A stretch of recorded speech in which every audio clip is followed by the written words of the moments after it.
Welcome to Box. It is about Python. Python is a high-level programming language. It is open source, it is dynamically typed, and object-oriented. It can be compiled or we can just run it in just-in-time, which is a function. It is very similar to Perl, TCL, Ruby, which are other high-level programming language. Unlike AML and Avenue, there is a considerable difference between the languages. We can use Python in Windows and ArcGIS tools as well. There are some interfaces in Python, which are idle, Python Win, and Python Shell. Idle is a cross-platform environment.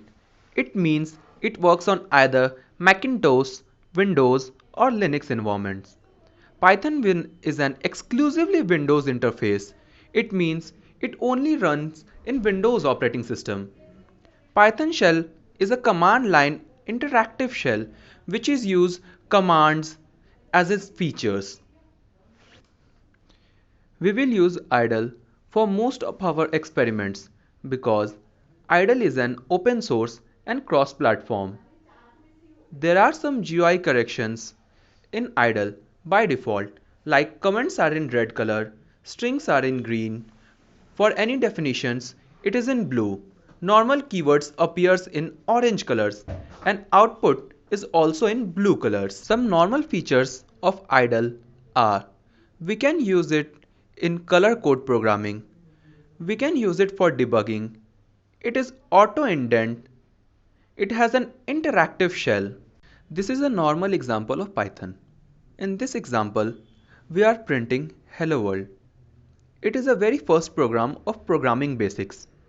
You have also created this program when you are learning any programming language.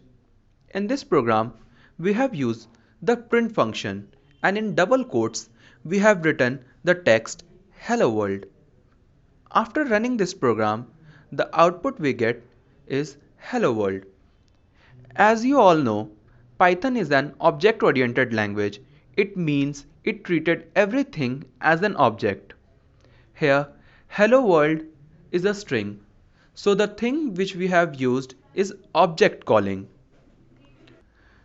We have some methods in our string, just like we have shown here as hwTitle. This method is used to printing string as in title. It means the first letter of every word is always in an uppercase. hw.upper. This method is used to print every character in capital letters or in uppercase. The dot digit function used to check the characters are in numbers or not, and dot lower function is used to check whether these are in lower cases or not. This is all for this lecture. Let's meet in the next one.